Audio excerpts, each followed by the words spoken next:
Bom, eu gostaria de convidar aqui o professor Heitor, que é do Museu de Educação do Distrito Federal. Esse momento aqui nós tínhamos pensado e planejado uma roda de conversa com Babi, que é a presidente da Fundação Anísio Teixeira, só que ela foi acometida de um grave problema, uma pneumonia, e não pôde se deslocar a Brasília, né, de cama, né, e nós vamos dar prosseguimento aqui a essa atividade, porque temos aqui a presença da Márcia Podansky, né, qual convido aqui, juntamente com o Heitor.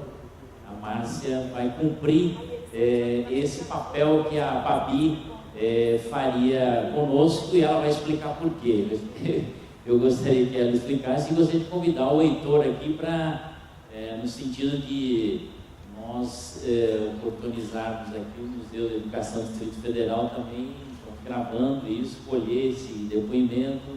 O Heitor aqui tem uma larga contribuição, juntamente com a professora Eva Bairros, sobre os registros históricos da educação do Distrito Federal, particularmente na educação básica, e vamos ver gradativamente, vamos acoplar esse momento ímpar, né, que foi o primeiro ano de funcionamento da Universidade de Brasília. Nós temos registros históricos muito importantes da universidade durante o golpe militar, né, mas temos muito pouca informação, discussão e problematização sobre os primeiros anos da UNB, né, que foram aqui apresentados inicialmente pela professora Ana Valesca e pelo professor Murilo. Nossa companheira Maria Paula também se referiu. Nós montamos desde 2002, aqui na Faculdade de Educação da Universidade de Brasília, um projeto para estudar a história da educação do Distrito Federal, e a partir de maio de 2002, portanto há 10 anos, já estamos com esse projeto, nós tentamos reconstituir a história da educação do Distrito Federal. Na primeira fase, nós trabalhamos de 1956 até 64 e realizamos várias entrevistas, mais de 100 entrevistas com os professores pioneiros da educação do Distrito Federal. E eu acho que importa dizer aqui, já que estamos falando de diálogos entre Darcy e Anísio, e relacionar com esse projeto de educação do Distrito Federal, a importância que tem o professor Anísio Teixeira, a concepção de mundo e de educação que tem o professor Anísio Teixeira para o nosso projeto e para a implantação de todo o sistema educativo do Distrito Federal. Não só a educação básica, né, mas também a Fundação Universidade de Brasília, que na verdade é um projeto orgânico, que está junto. Né? A Universidade de Brasília acabou acontecendo depois, em 61, mas ela já estava pensada no próprio projeto de organização do sistema de educação básica, lá em 59, né? Porque ele pensava a educação desde o início até o nível mais elevado, que se chama graus, né? Os vários graus de educação. Né? Bom, nós fizemos todo um trabalho em cima disso, e no momento, em cima dessa reconstituição histórica, e no momento nós estamos pensando em organizar o Museu da Educação Federal, e estamos com um acervo bastante significativo já de vários documentos que pertenceram, documentos materiais, documentos formais, burocráticos, enfim, desde outras coisas, como desde carteira até mesas, como alguém mencionou na mesa, a Ana Valesca mencionou aqui a mesa do professor Anísio. Nós temos tudo isso já recebido como doação. Tá? E, no momento, se deslancha um processo de organização do Museu de Educação, que não é um processo simples. Como isso aqui é uma roda de conversa, o ideal seria que a gente pudesse conversar mais sobre a importância do professor Anísio nessa vinculação com o professor Darcy Ribeiro, né? O título que deram a esse evento, que o Remy e quem mais organizou, né? O projeto da UNB, Educação Brasileira, é fundamental, porque o projeto da UNB não acabou, ele continua, né? Ele esteve, sim, alguém perguntou aqui, o professor José, se eu não me engano, qual o impacto disso nos dias atuais. Ele está aí, né? Depois da UNB veio Unicamp, veio São José dos Campos, toda uma série de universidades que foram espelho, né? Tiveram uma aproximação muito grande com a própria concepção da Universidade do Brasil. E na ligação do professor Anísio com o professor Darcy Ribeiro, que eu acho que precisaria, a gente poderia se debruçar um pouco, né? O que é que significa essa relação entre os dois? O mesmo professor José falou que existia um certo atrito, eu não sei se existia, né? Eu não diria isso. Existiam diferenças, mas aproximações muito grandes, né? Eles se vinculavam, eles se revezavam em ações políticas. Agora, um pertence a um mundo, a uma concepção liberal, clássica, e o outro pertence a um outro mundo, embora tivesse, e tem a outra geração, né? Embora esta geração mais nova, que é o caso do professor Darcy, bebesse na fonte do professor Anísio Teixeira, cuja inspiração é o John Dewey, nos Estados Unidos, que revolucionou a escola no mundo, não foi só nos Estados Unidos, né? Para quem não lembra, Dewey foi para a Rússia em 17, né? Ensinar para os russos como se faz educação para avançar, né? E não foi só na Rússia que ele foi em vários países da Europa. E toda a concepção de universidade que resulta dessas propostas que vem de Dewey, que são encampadas pelo professor Anísio, que foi aluno dele, né? São as propostas que vêm da Escola Nova, como a Ana Valesca deve ter mencionado, discutido isso aqui, né? E que, na passagem dos anos 50 para 60 no Brasil, né, tem tudo a ver, absolutamente tudo, e a criação de Brasília tem a ver, né? Porque aquele momento de expectativa de mudança, quem mora aqui em Brasília há muito tempo, como eu, há quase 40 anos, a gente sabe que existia aquele espírito mudancista, esperança, não sei o quê, e tudo isso está nessa concepção de um mundo que vem da Escola Nova, que, eu repito, é uma concepção liberal, mas que ela é encampada por outro tipo de pensamento. E essa articulação aí entre o professor Darcy e o professor Anísio Teixeira, ela é muitíssimo importante e a gente precisaria aprofundar mais. Eu gosto muito das duas fotografias, representam duas gerações que se complementam. Em primeiro lugar, eu queria agradecer muito ao convite, né? E muito a Babi, que é minha cunhada. Eu me chamo Márcia Maria Neves Provença, e eu vim para a Universidade de Brasília por causa do meu pai. O papai é o Arthur Neves, ele foi o criador da editora da Universidade de Brasília. Então, hoje eu fiquei assim, muito emocionada, porque o professor Murilo mostrou a primeira publicação na Universidade de Brasília, que era uma obra do papai, assinada por ele, né? E foi muito interessante. Nós morávamos em São Paulo, o papai tinha fundado a editora Brasiliense com Caio Prado Júnior, tinha feito outras coisas importantes, era comunista, tinha sido preso na ditadura Vargas. E um dia ele foi para o aeroporto e encontrou o Darcy. E começaram a conversar. E o Darcy falou: Neves, você tem que ir comigo para Brasília, porque você vai fazer a editora da universidade. E o papai, sem mala, sem roupa, sem nada, veio com o Darcy. Tamanho era o poder de persuasão, o encanto do Darcy, o entusiasmo. Nós só viemos uns 3 ou 4 meses depois, eu me lembro muito bem, porque isso foi em 1961, imagina, né? Eu e a mamãe e minhas irmãs estávamos em São Paulo, o papai ligou. Em Brasília, me mudei para Brasília, vocês vêm depois, né? Eu acho que é muito importante lembrar como foi a criação dessa universidade. Não foi por acaso, né? Então, o Darcy e o Nísio se cercaram das pessoas mais entusiasmadas, mais criativas, mais idealistas, para, em pouquíssimo tempo, fazer uma universidade que seria um plano piloto, era assim que o Darcy dizia, vai ser um campo de experimentação para nós estendermos a todas as universidades brasileiras.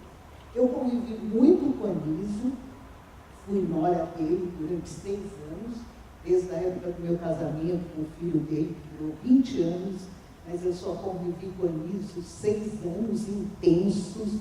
Ele me adorava, eu o adorava.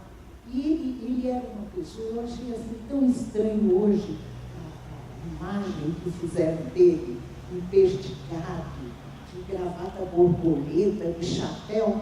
Não era nada disso, era um homem pequenininho, suave, interessado em tudo que você contasse a ele, as mangas sempre puídas, os colarinhos puídos, quer dizer, ele não ligava para a pessoa dele, ele não ligava para honras, para títulos, os outros é que ligavam.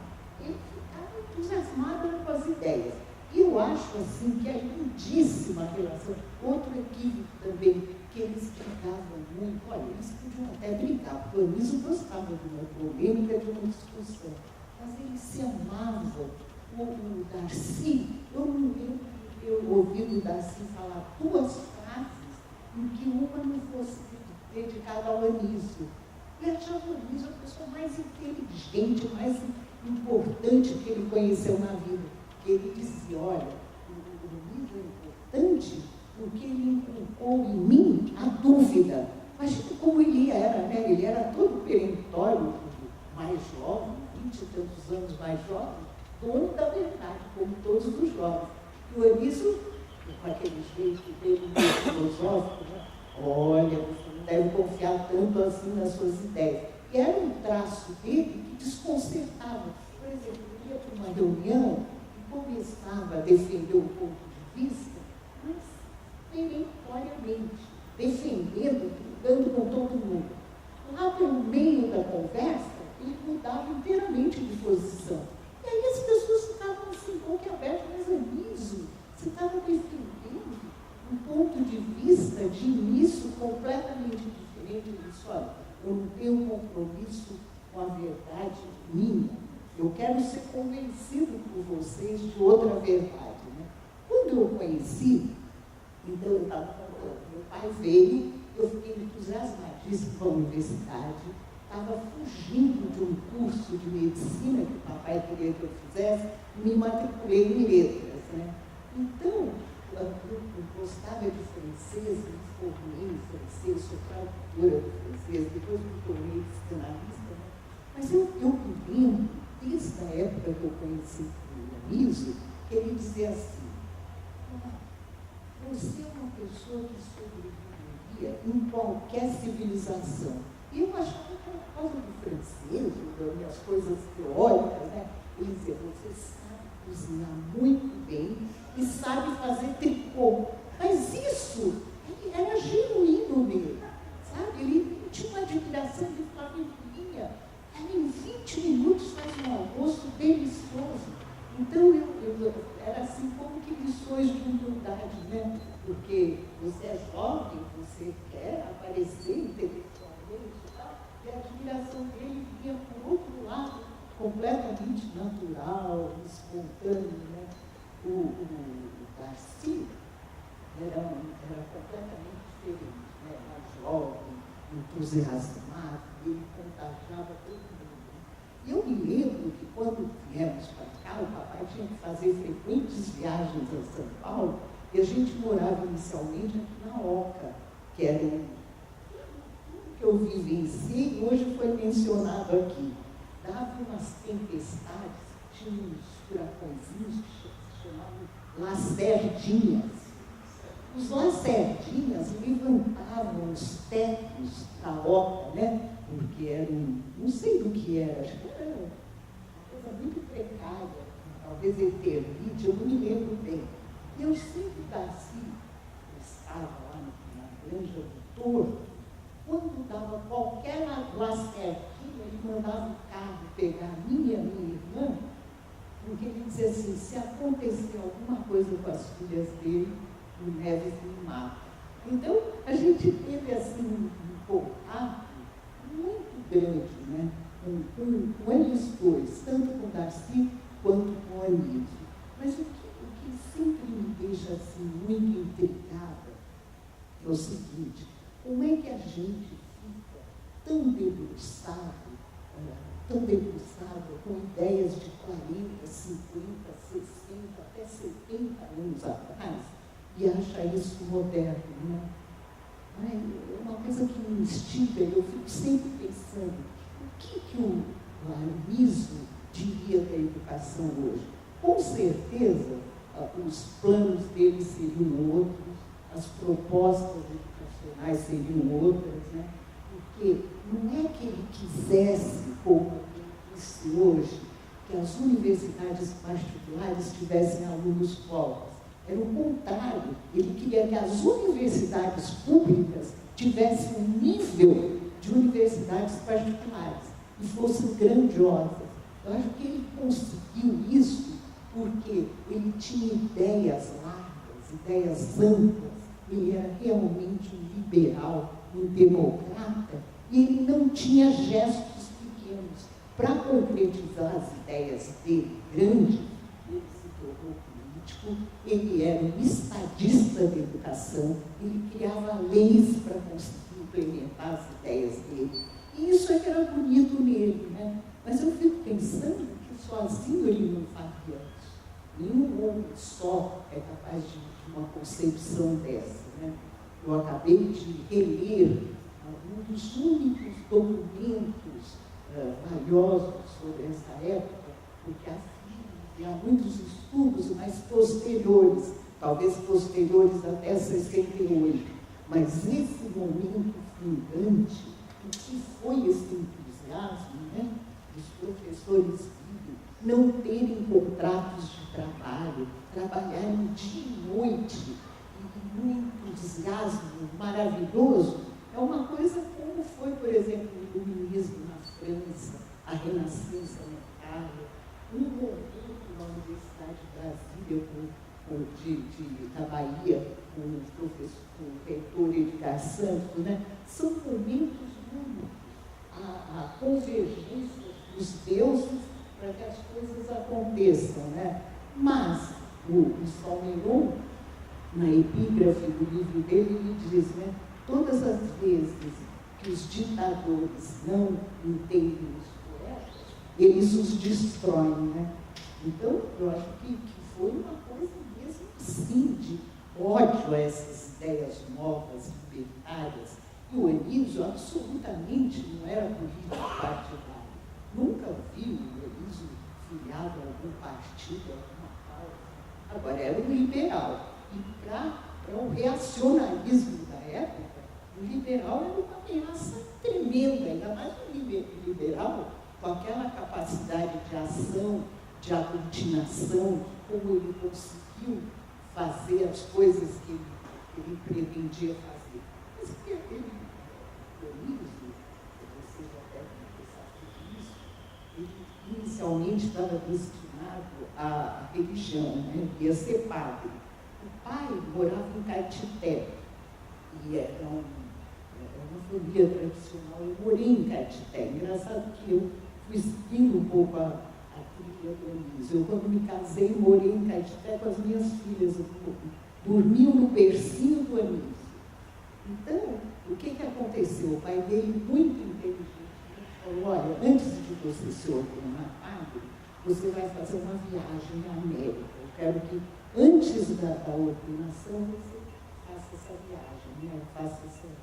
Cumpra esse meu desejo. Ele foi e voltou outro, porque realmente ele se encantou com os Estados Unidos, com as ideias do Dio, o pragmatismo, com a democracia, ele enfatizava muito isso. Ele teve uma admiração incrível por aquela civilização e aquela cultura. E se encantou com Monteiro Lobato.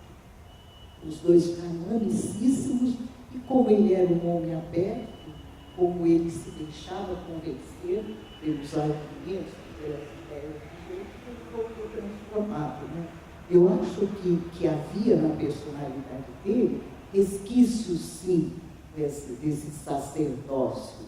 Ele abraçou a causa da educação como um sacerdócio. Na vida pessoal, ele não exigia nada, ele era um homem frugal, que se contentava com pouco. Todo o luxo, toda a grandiosidade, ele deslocava para as ideias dele sobre a educação e sobre a cultura brasileira, né? Acho que eu gostaria mais que, em vez de ser um depoimento assim, que eu conversasse com vocês, né? Assim, eu concordo plenamente com sua narrativa, o ser do homem, Luiz Teixeira, exatamente isso, uma pessoa íntegra, inteligentíssima, habilíssima, estudiosa, respeitosa, uma série de predicados que a gente não encontra facilmente no indivíduo, né? A gente precisa saber delimitar o campo de ação ideológica e tudo mais, mas dentro dele ele era impecável, né? E para a educação no Distrito Federal, ele é o motor fundamental, porque lá em 59, antes de chegar no MP 62, ele organiza, ele está preocupado em montar estruturas, né? Não foi à toa que ele permaneceu mais de uma década, quase 2 décadas com o poder. Era por conta da habilidade, da inteligência e dos produtos efetivos das propostas dele, né? Darcy veio como um jovem cheio de ímpetos e vontade e bebeu na fonte, né? Quando ele começa a pensar, tem um depoimento do Dr. Ernesto Silva, que morreu ano passado, nós fizemos 2 entrevistas com ele para a nossa pesquisa. E numa das entrevistas, nós fizemos 3 na verdade, numa das entrevistas, a gente perguntou, mas por que foi o professor Anísio que veio para Brasília, que veio discutir a organização da educação do Distrito Federal? Por que não foi o Grupo de São Paulo? Porque, na verdade, existia, naquela época, um embate político muito grande entre o Grupo do Rio de Janeiro, no qual estava o professor Anísio, e o Grupo de São Paulo, que era capitaneado pelo professor Fernando de Azevedo, né? Existia claramente um embate de poder, né? E o professor, o doutor Ernesto Silva, nos disse, nós temos isso registrado e filmado, né? Nos disse que a escolha dele, enquanto doutor Ernesto, enquanto gestor do Centro Educacional e de Saúde aqui no Federal, pelo professor Anísio, para elaborar o plano das condições escolares de Brasília, foi por indicação da mulher dele, do doutor Ernesto, na época, que tinha sido aluna do professor Anísio no Rio de Janeiro. Então, essa vinda para cá, no início, no final dos anos 50, essa ponte e essa chegada dele, porque o professor Anísio tinha algumas restrições com relação a Brasília, a fundação de Brasília, o deslocamento da capital para o centro do país, essa coisa toda. Mas ele mudou depois esse tipo de postura. Mas essa vinda foi mais ou menos acidental, por conta da indicação da mulher do Ernesto. Isso é o relato dele, a gente tem que interpretar isso com cuidado, para ver até que ponto. Nós fizemos, estamos fazendo história oral, né, no nosso trabalho. Mas as preocupações dele é de organizar estruturalmente para dar condições de você efetivamente desenvolver a educação de qualidade. Lá nos anos 50, 40, preocupação com a formação, os centros de formação de professores do Brasil inteiro. Tudo isso é preocupação com a formação de professores né? Mas nós precisamos, eu trabalho atualmente na Universidade de Goiás, e em Goiás tem vários locais que tem prédios dos anos 50 até hoje, foram construídos, depois abandonados nos anos 70, né? Tudo por iniciativa do professor Luiz Teixeira, quando estava no Ministério. Então, eu acho que a gente precisa entender essa trajetória dele, tentando dar uma organização para a educação, para fazê-la caminhar. Porque, como você mesmo mencionou, professor, ele era, além de liberal, ele era pragmático. Então, ele queria que as coisas acontecessem pensando na democracia liberal e tirar as pessoas da pobreza, do antigo, que precisava se trazer a modernidade para o Brasil, né? Então, e isso, desde os anos 30, ele fazia isso, né? Quando eu estava olhando o esquema que o professor estava apresentando, isso já está no início, na verdade. Já está, desde a época que ele foi estudar nos Estados Unidos, desde os anos 30 ou antes, né? Porque essa concepção de UNB é a concepção da universidade contemporânea, né? Que infelizmente, a Europa se atrasou nisso, só veio acontecer mais recentemente, dos anos 60 para cá. Hoje em dia, a universidade do primeiro mundo, de um modo geral, ela é muito parecida, muito, toda a estrutura, que é basicamente essa estrutura que o pessoal apresentou, que o Darcy Ribeiro aprendeu com o professor Anísio Teixeira.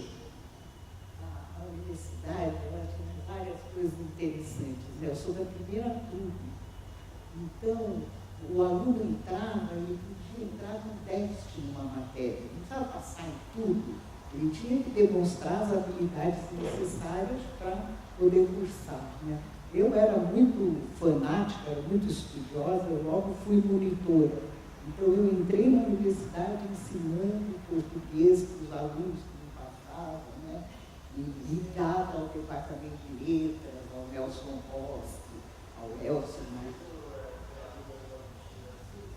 Fui aluna, conheci. Agora, eu também, não dá para a gente responder a todas as questões, eu sou muito afim de querer meter nas coisas, né?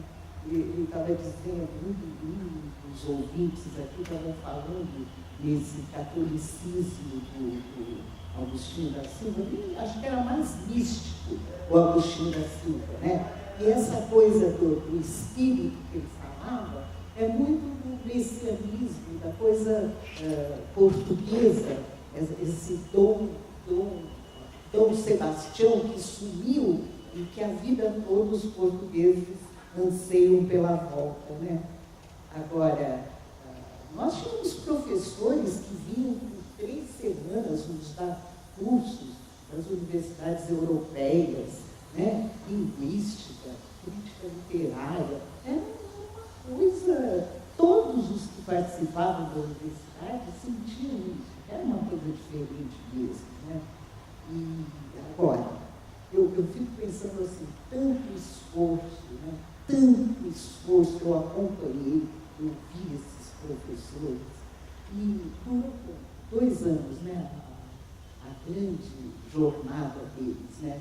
Depois foram destituídos, 223 se demitiram em solidariedade, alguns tentaram ainda salvar a universidade, mas não tinha mais por onde salvar, porque os próprios reitores, os 2 primeiros reitores que se encarregaram de tomar conta da universidade depois do golpe militar, eles próprios, Evelino Vaz e Laerte Ramos, acabaram de enterrar a universidade, porque eles, como diz bem o Salmeron, eles criaram uma ideologia desfavorável à universidade.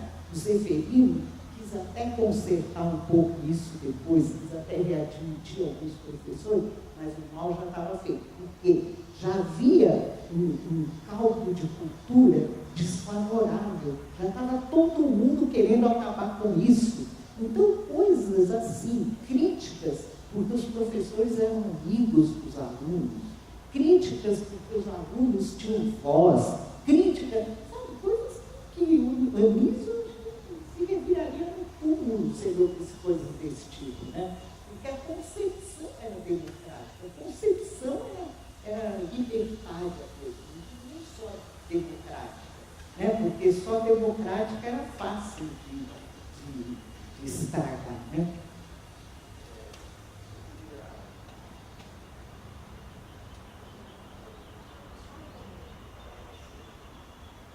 Eu queria comentar esse sebastianismo do Agostinho, porque o Darcy fala muito dele. É que, na realidade, era quase uma homenagem ao Padre Antônio Vieira e ao Fernando Pessoa, que era um segmento desse pensamento que o Agostinho trazia para cá. Mas não era esse carola do cristianismo, ao contrário, um filósofo, né, absolutamente filósofo.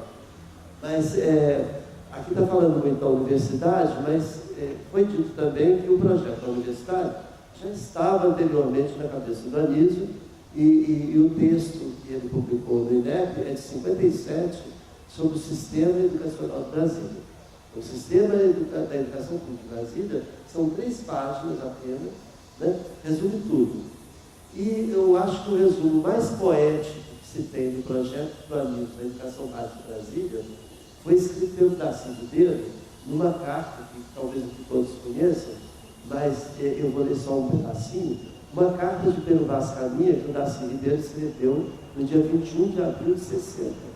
Em 1960, ele resolveu escrever uma nova carta para o rei, que ele escreve muito sobre Brasília, sobre o Sevilha, Israel e tal. No projeto da educação básica, ele escreveu assim, olha para você ver se isso não é um poema: os burocratas infantes, com menos de 7 anos, terão dentro das quadras arremedos de escolinhas para o tio Augusto Rodrigues, que veio do Rio para fazer aqui.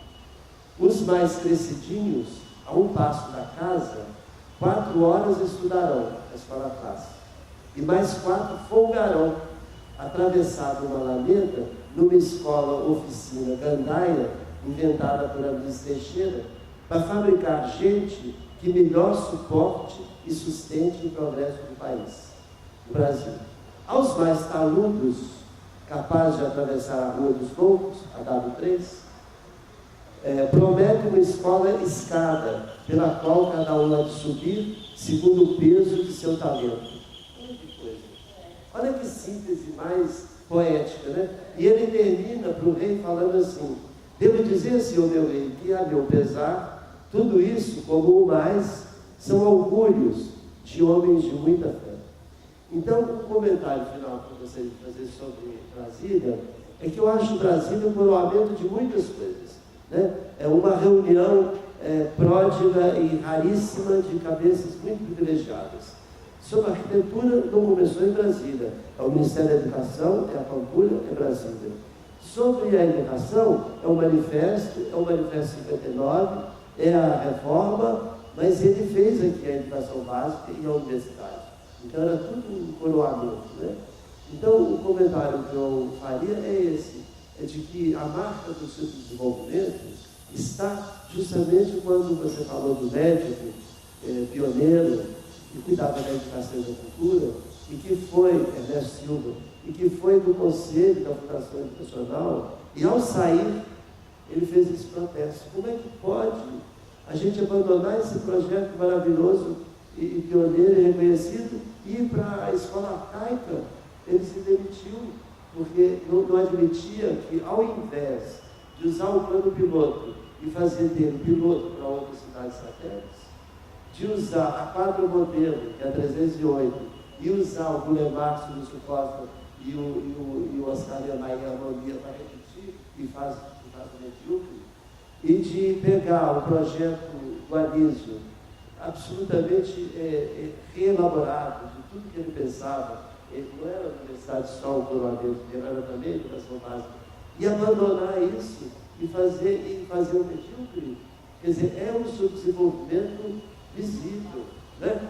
Brasília, então, não foi plano piloto para lugar nenhum, não foi votada modelo para votada nenhuma, não foi esse sistema educacional modelo que está construído. E até hoje, eu estou lá no MEC, trabalho no Educação Integral com o Pequenino, até hoje, e editei aquela coleção dos educadores, com 63 volumes, editei assim, fui coordenador daquela 3 anos fazendo aquilo, não tem nada mais adequado para o país, não tem nada mais refinado de pensamento da educação. Não é, será que ele é atual? Não, ele é atual. Assim como o manifesto é atual, o outro manifesto é atual. Então, como é que a gente pode abandonar o bom? Como é que a gente pode abandonar o bom e arranjar? A gente não tem facilidades no MEC para fazer isso, não. Isso é quase que contra as estruturas todas da educação integral, sabe? Não é favorável. O prefeito não quer fazer uma escola de educação integral, ele quer fazer a escola comum, rapidinho e tal. Então, a minha reflexão é sobre essa. Não chega a ser tristeza, mas assim, é uma constatação do subdesenvolvimento na não evolução do projeto educacional que está em curso. Era uma amálgama, né, da cultura brasileira. Você tinha gente do Rio Grande do Sul, você tinha gente do Rio de Janeiro, gente que voltou para vir aqui, professores que estavam em institutos famosos nos Estados Unidos e voltaram, né? E de repente houve isso. Eu compreendo o senhor dizer que não é uma tristeza, mas há um desalento, né? Porque mas eu fico pensando assim, o que a gente vai fazer com esse desalento? E daqui para frente? Porque tudo bem, o Anísio está nos respaldando até hoje, mas deveria existir gente até mais inteligente que o Anísio, e não aparece. Isso aqui está sendo gravado, tá?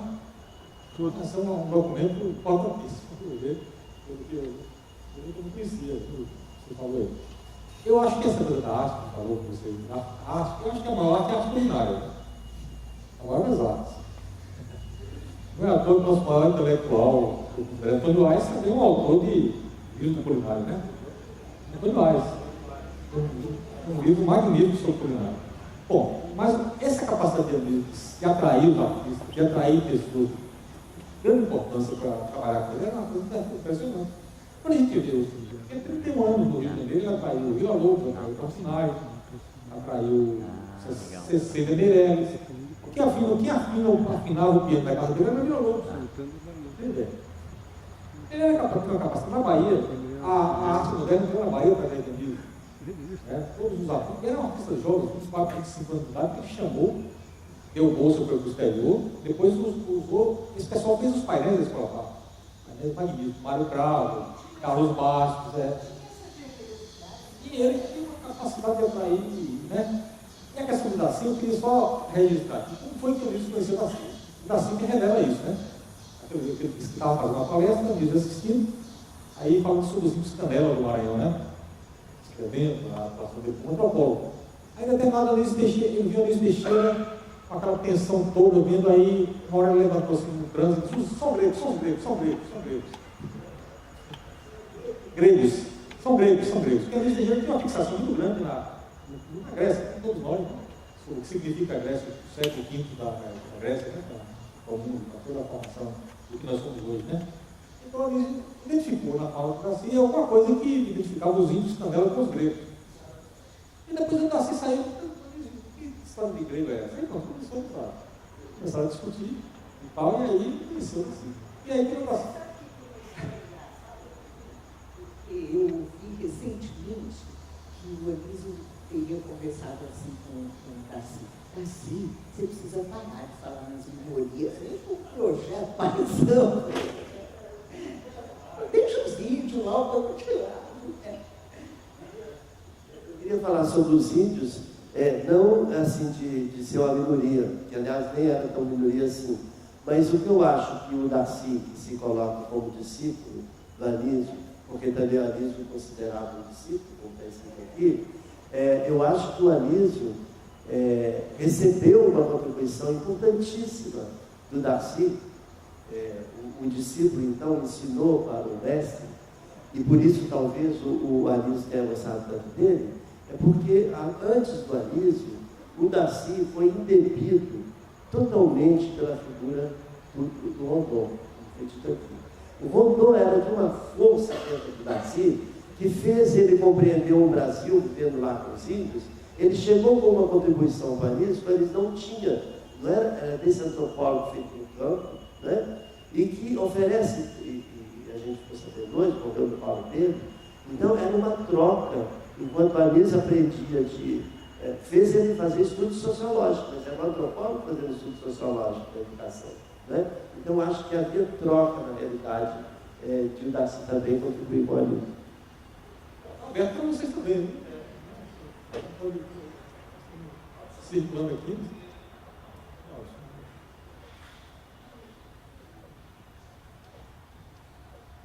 Minha fala seria mais no sentido que foi pouco,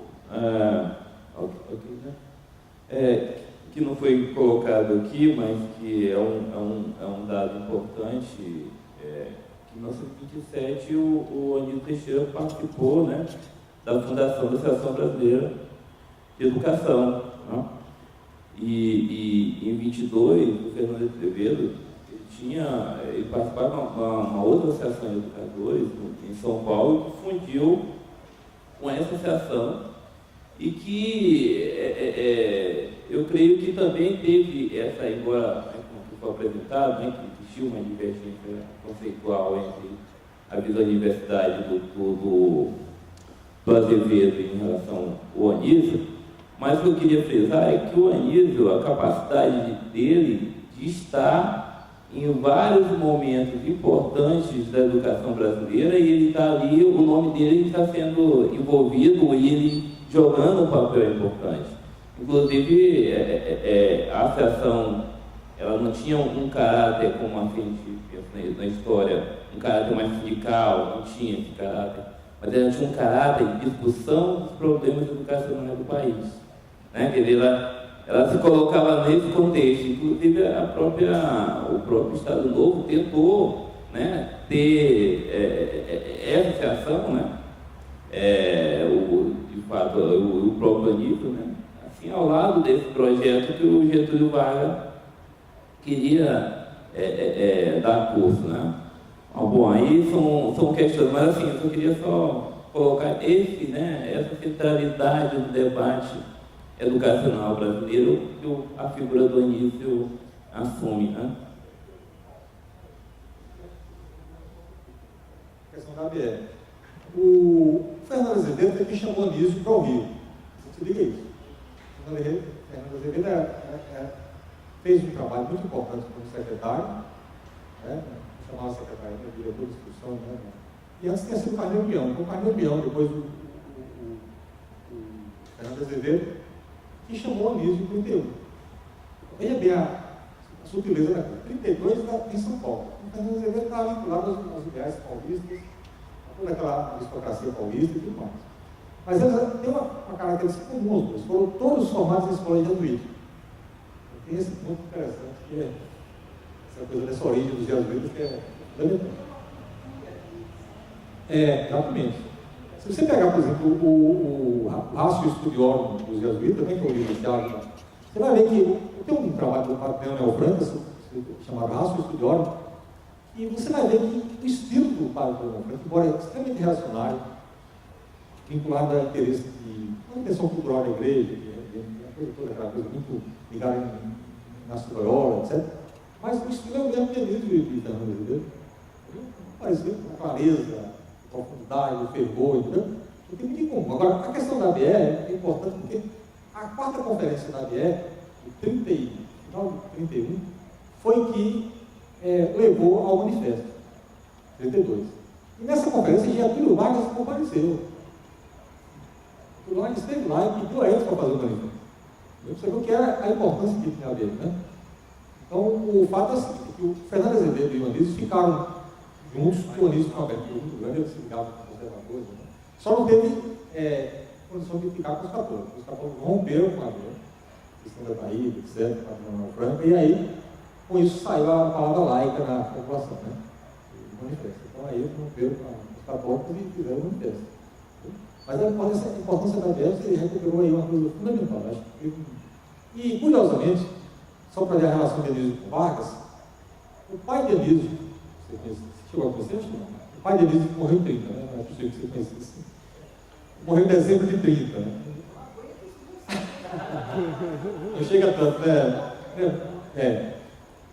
Eu também não conheci. Mas o velho Diocleciano, que era o chefe político do interior, como você falou, o grande chefe político, quase chegou ao governador da Bahia, Luiz Viana Filho me disse que era o sucessor da Bahia pelo pai dele, Luiz Viana. O Severino Vieira atravessou e ganhou. Era um chefe político de muito peso.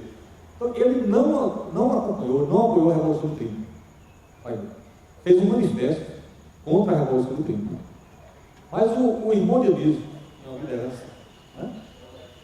O mais velho, o Mário Teixeira, que é um agrônomo brilhante com formação nos Estados Unidos, um chefe político desses fervorosos e até violentos, né, na Guanabí, ele apoiou a Revolução do 30 contra o pai.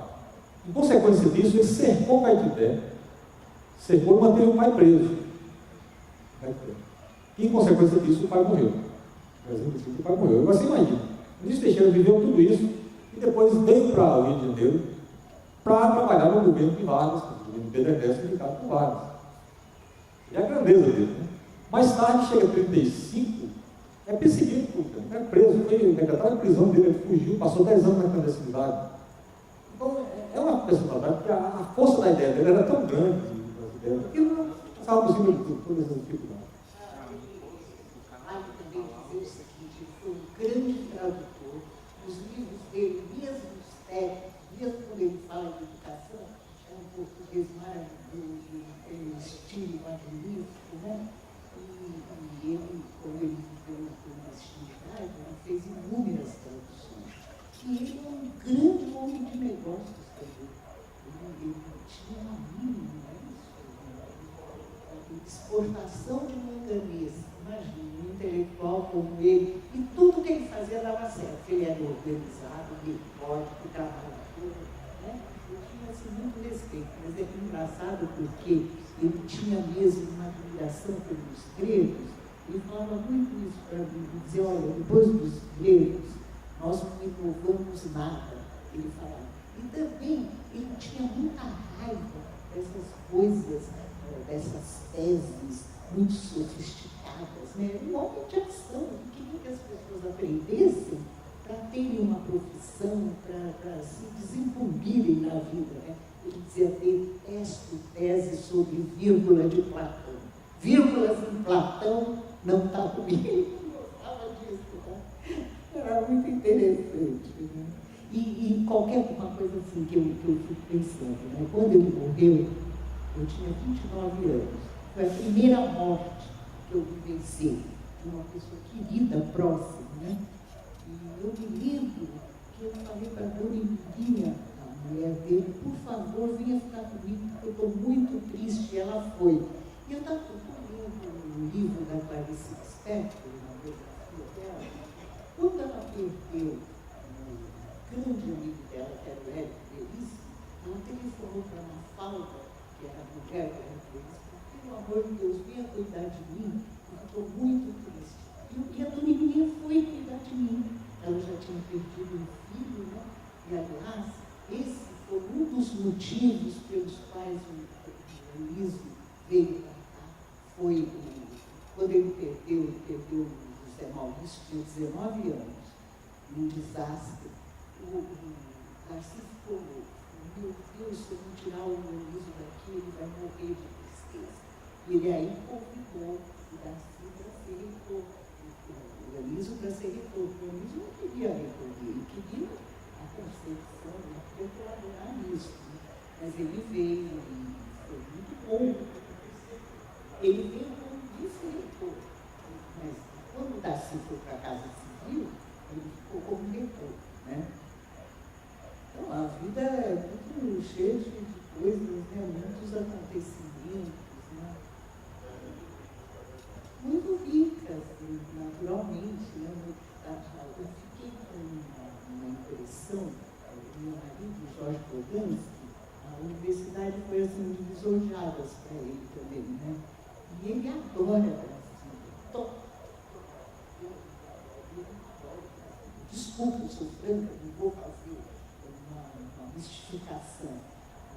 Adorei os 2 primeiros anos que eu vivi aqui, acho que foram marcantes, mas a carga pesada que foi, depois do golpe, eu acho que eu não assimilei bem. Meu pai sumiu, só fui ver 6 meses depois. Eu era presidente de diretório, eu tive que também fugir daqui, porque começaram a prender os alunos. Então, ficou essa...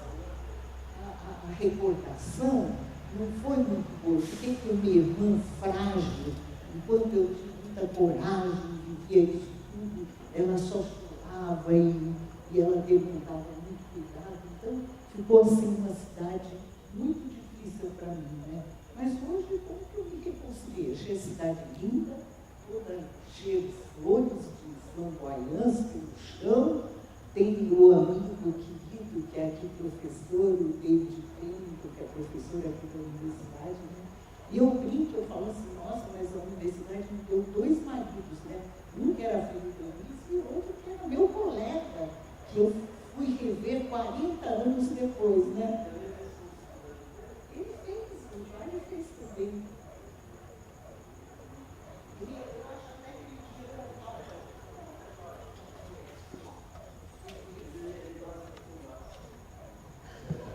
Não, eu tenho uma história engraçada com o Brasil. Eu era um péssimo aluno, repeti pela 3ª vez o primeiro científico, não queria nada com nada. E junto com um amigo meu, resolvemos ir para lá, as coisas de jovem, né? Procurar uma razão para a vida, uma coisa assim. Não sei por que viemos parar em Brasília, achamos que era o caminho para lá, que a gente passava por aqui. Eu tinha uma prima, Silvia Ortoff, não sei se vocês conhecem, né? As pessoas mais antigas de Brasília conhecem, que era casada com o Sábio Pereira Lima, que era um médico dos filhos do Jânio, ele era o diretor do hospital distrital aqui. Eu fiquei hospedado na casa dessa minha prima, e ela, vendo que eu estava perdido, né, falou, vou te mostrar uma coisa interessante. Me levou para o terreno onde estava sendo construída a universidade. E o Rocha, Alcides da Rocha Miranda, imagina, explicando no barco, lá, começando a construir a universidade, me lembro chovendo, aquilo lá dentro, e me contando o projeto da universidade, o que seria, o que ia fazer, o que ia acontecer. Eu fiquei tão encantado com essa descrição do Alcides da Rocha Miranda, do projeto da universidade que estava em construção. Eu falei, eu quero fazer essa universidade. Voltei para São Paulo, fiz uma dureza, recuperei os anos perdidos, entrei no cursinho e passei em 22º lugar no vestibular, em 63. Eu vim para cá de ônibus, era dezembro, vestibular, na chuva. Imagine com quem? Com o Boris Cassoli, que era meu vizinho de rua. Vamos sentar para si. O Boris não passou, eu passei. Assim que eu cheguei na UNB. Divisor de águas, né?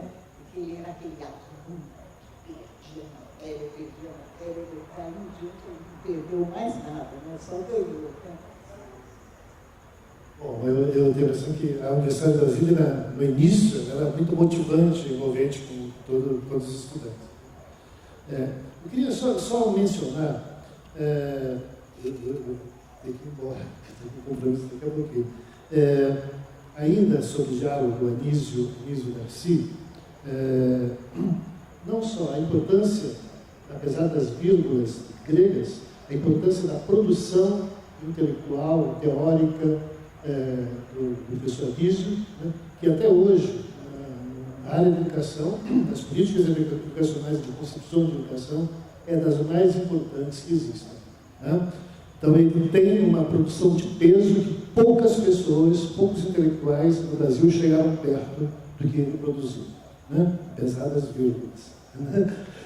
E uma outra questão muito importante é que, até nesse diálogo com o Darcy, é que Darcy foi tão próximo dele e de aprender coisas que a concepção de educação integral, que você tem mencionado aí permanentemente, ela já está nas propostas iniciais de Anísio Teixeira.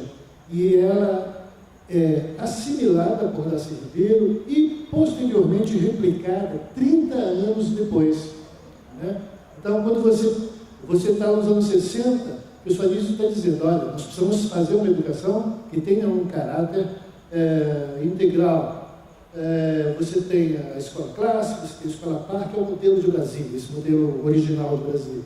Depois, lá no início dos anos 90, você tem Darcy, com Brizola, no Rio de Janeiro, fazendo o ICA. Então, essas pontes dessas articulações e projeções, elas existem, não só na concepção de universidade, mas também em outras aplicações de política. Quer dizer, o diálogo existe e a gente precisa reconhecer. Bom. Muito interessante isso, né? E eu acho que o germe de toda essa inovação está na escola parte, né, porque é verdade. Bom, mas eu não conheci esse período. Da escola parte em diante eu já conheci, né? Porque achava que você não podia educar parcialmente uma criança. Tinha que ser um período integral, tinha que ter alimentação boa, tinha que ter esporte, tinha que ter as profissões, né? A escola parte até hoje é uma coisa assim que você fica deslumbrado, né? Como é belicoso, como é limpo. E ele convidava os maiores artistas para fazerem painéis, a biblioteca é lindíssima, né? Então, o Anísio era generoso com o povo, né? Ele queria compartilhar, né? Mais justa, que as pessoas tivessem acesso à educação, porque só a educação é transformadora, né? Você pode improvisar várias coisas, mas a cultura é cumulativa, né? Você pode, por exemplo, ensinar um menino a trocar válvula de televisão, mas você não vai fazer desse menino um homem culto se ele não lê, ver filmes, né? Então, eu acho que essa concepção...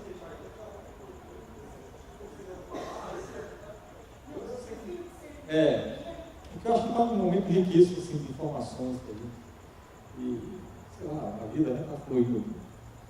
Mas uma coisa que eu gostaria de falar é que o Diógenes Rebouças, um grande arquiteto, foi um dos responsáveis por levar a cultura moderna para a Bahia, ele me contou como foi que ele fez a escola parte com isso. Curioso que não foi o projeto dele, foi de Hélio Duarte. Depois ele colocou à frente esse projeto e fez a escola parte. Ele me disse que a escola parte ficava um dos lugares mais perigosos do Salvador, né? Naquela época, favela do Porta-Braço, então, beleza. E eles foram fazer a escola parte exatamente nesse lugar. Aqui tem que ser feito a escola, porque nós temos que educar os pais. Os alunos vão educar os pais. Esse era o objetivo. Quando o Diógenes foi visitar o terreno para ver, certo, com uma lanterna de noite, aí o trabalho foi para lá. Olha, ele encontrou nisso também com uma lanterna em um lugar. Encontraram os dois, se abraçaram, choraram, etc. O Diógenes não cobrou um centavo pelo projeto. E ele me disse o seguinte: eu aprendi arquitetura com isso. Na realidade, era a discussão com isso que me fez fazer isso aí. Agora, eu quero aproveitar a presença do Diógenes aqui para colocar uma questão que eu realmente tenho algumas dúvidas. Mas eu sei que Anísio Teixeira foi muito próximo do Roquete Pinto. A rádio educativa foi criação de Anísio em 1985, o Roquete Pinto relata isso. E, aparentemente, também, é isso que eu não tenho certeza, mas foi o Humberto Mauro foi levado para o Ministério da Educação, para o setor de cinema educativo, por Anísio. É uma informação que eu tenho, Humberto Mauro também. Ele se aproximou com o Humberto Mauro, se aproximou com o Roquete Pinto. Todas as figuras centrais, com o Vila Lobos, com o Portinari, tudo foi gente que passou. Todos passaram pela presidência. Essa é a questão de Vila Lobos mesmo. Não, Vila Lobos são fascistas, não sei o que, essa coisa que se diz, porque fez os concertos do Estado Novo. Então, na realidade, Vila Lobos era um grande compositor que a gente sabe. Inclusive o pessoal diz o seguinte: quando ele foi para a França na década de 20, ele já era um músico tão avançado que ele contribuiu para o avanço da música na França com os travistas. Então dizem que quando alguém voltava da Europa para cá, trazia a Europa. Quando Vila Lobos voltou para aqui, ele trouxe Vila Lobos. Então essa é uma coisa que é importante. Vila Lobos é um gênio musical. Então, essa questão da música dos estados foi inspirada pelo Anísio mesmo. E isso é a questão da introdução do canto orfeônico nos currículos escolares. Eu acho que é uma das coisas fundamentais para o Brasil ser o que é hoje em música. E se generalizou no país. Então, o que é que Vila Lobos fez em 1937, o Mário Boi do Estado Novo, que ficou lá, Anísio fugiu, estava perseguido, ele ficou, Foi o que ele já fazia antes. Ele aperfeiçoou isso, não tem nada a ver com propaganda do Estado Novo. Entendeu? Muito mais porque aquilo ali foi uma coisa que cresceu tanto que ele fazia corais de 30 mil pessoas. No estado de São Januário, tinha 5, 6 maestros passando a regência dos corais. Que é o seguinte, eu nasci na Inglaterra, em Liverpool, eu fui criado no interior da Amazônia, em Manaus, né? E eu me tornei professor aqui da Universidade, dou aula aqui há 25 anos, né? E até hoje, né, sou chamado aí para ser homenageado pela ação de grau. Eu me toco no nacional, eu me incomodo a vaga, sério. E uma coisa que me deixa assim, que me dá um sentimento até hoje, é como, por um lado, né, os militares tomaram o hino, tomaram a bandeira para eles, tiraram das mãos do povo durante 20 anos. E nada devolveram. E hoje eu vejo que meus alunos não sabem cantar o hino nacional, o hino da bandeira. E também para eles não faz o menor sentido. E eu acredito ainda num sentimento nacional, de um apego ao país, à pátria. Eu acredito nisso, sim. E sinto que é uma grande falta. Afora a questão da música também. Né? E meus 2 filhos tiveram uma sorte danada. Eu tenho 3, mas só 2 tiveram essa sorte. E que eu vim para o Brasil e eles estavam na escola parque, os 2 estavam. E um deles se tornou músico, né? Os 2 são músicos, na verdade, né? Mas fizeram teatro, fizeram dança, trabalharam com argila, trabalharam com cultura, e com cinema, né? E trabalham com cinema os 3. Então, esse pedacinho esse resquício, os meus filhos aproveitaram para uma intensidade tão grande. E eu fico penalizado de ver que isso deveria ser extensivo ao país inteiro.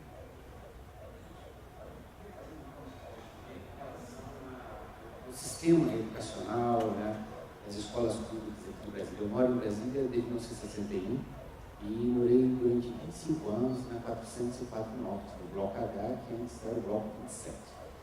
E eu estudei na escola classe 403, 404. Eu fiz no primeiro ano, e aí então continuei, depois eu fiz outras escolas públicas. O meu irmão mais novo, 5 anos mais jovem, ele estudava no jardim de infância, na mesma estrutura. Então ficava só para essa rua. Então andava por dentro da quadra. E depois eu estudei no campo, que fica aqui agora na 604. Então, já 7, 8 séries e tudo ali. Então, tinha todo um sistema muito bem articulado, que servia muito bem à população. Claro, existiam os colégios privados, assim, tudo, mas era uma educação muito boa qualidade. E muitos dos colegas que eu tive naquela época, assim, nas escolas clássicas, hoje são colegas professores aqui também, eu acho que aprenderam a passear com o UNB, a tomar assim, um gosto, uma vontade. Eu andei muito de bicicleta quando era criança, né, passeava aqui embaixo da Faculdade de Educação, ainda tem aqueles pés de jambolão, né, tudo, cagaita, né. As pessoas hoje não sabem o que é cagaita. É uma frutinha assim, tudo. Agora há pouco era época de cagaita, então estava todo mundo. Então, eu acho que isso desenvolveu um sentimento assim, de querer vir na universidade. Há muitos dos colegas das armadas que eu vejo muitos deles, hoje são professores, ainda uma unidade assim, de participantes.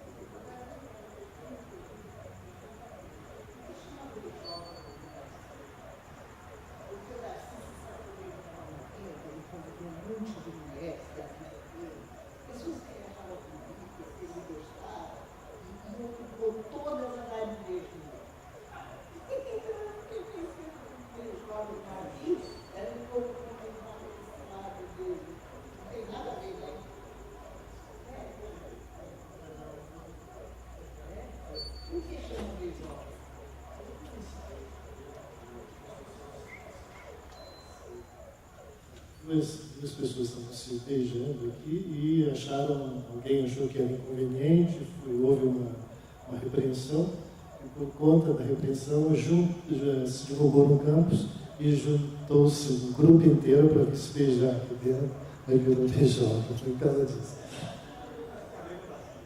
Tem a ver com Agora, só para. Eu vou só dar um depoimento rápido, porque eu acho que é interessante a gente ver essa questão da educação em Anísio. O Diógenes Rebouças disse que no projeto da Escola Parque, eles tinham um problema sério, que eram 4 mil alunos para tomar banho. Viu? Os alunos têm que tomar banho, e ele disse: como é que eu vou dar banho para 4 mil alunos? É um negócio gigantesco. Então, o Diógenes fez 200 banheiros. 200 banheiros na Escola Parque. O banho era fundamental para os alunos ensinarem os pais a tomar banho. Os alunos não tomavam banho em casa, então tem que ensinar os pais a fazer isso. Então, o banho é um instrumento de educação também. Cultura e educação. Tem a ver com a coleta seletiva, está certo, exatamente. Bom, como é que dá banho? Então, o Diógenes me disse o seguinte: a solução foi fazer 200 banheiros com 2 tanques, um tanque com água e um tanque com sabão líquido. Então, a gente entrava 200 e a gente dizia: abrir a torneira, dá uma ordem no alto-falante, abrir a torneira de água, aí, fecha a água, abre o sabão. Aí saboava. Agora vai enxaguar, pronto, aí sai. Isso que eles fizeram. Eles davam banho, não conseguiam automatizar o banho, né? Você vê como ele era criativo. Olha, assim, para terminar, eu acho que, engraçado, a gente vai mudando ao longo da vida. Quando eu conheci o Darcy, eu estava velhinho mesmo. Morreu com 70 anos, todo mundo falava nada. E eu achava, nossa, mas eu não sei o que era.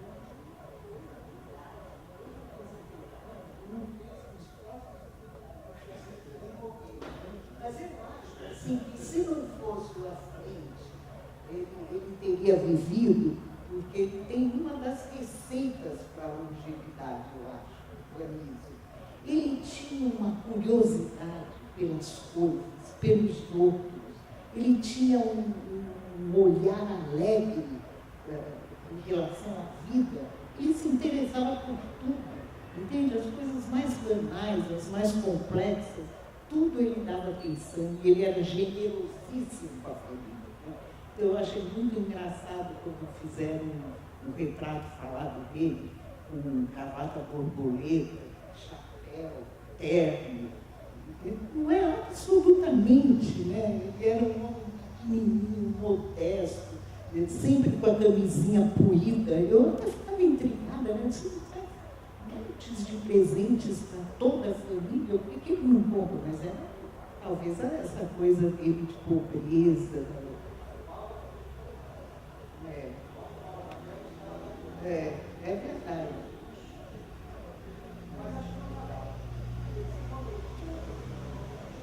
Não tinha nada, ele tinha o corpo de um homem de 30 anos na metrópole. Então, mas ele está vivo, né? Enquanto a gente fala dele, ele não morreu, né? Eu preciso sair. Muito obrigado. Bom, queria agradecer o Heitor aí pela disponibilidade de estar aqui conduzindo e creio que será muitas aí das nossas, de recuperar essa memória, esses momentos, né? E nós vivenciamos, e principalmente no limiar agora, nós estávamos pensando no Plano Nacional de Educação, na próxima Conferência Nacional de Educação, aqui do Distrito Federal, do Brasil, e que eu acho que essas ideias precisam estar muito presentes na gente. Bom, eu agradeço a todos, não sei se tem mais alguma questão, mas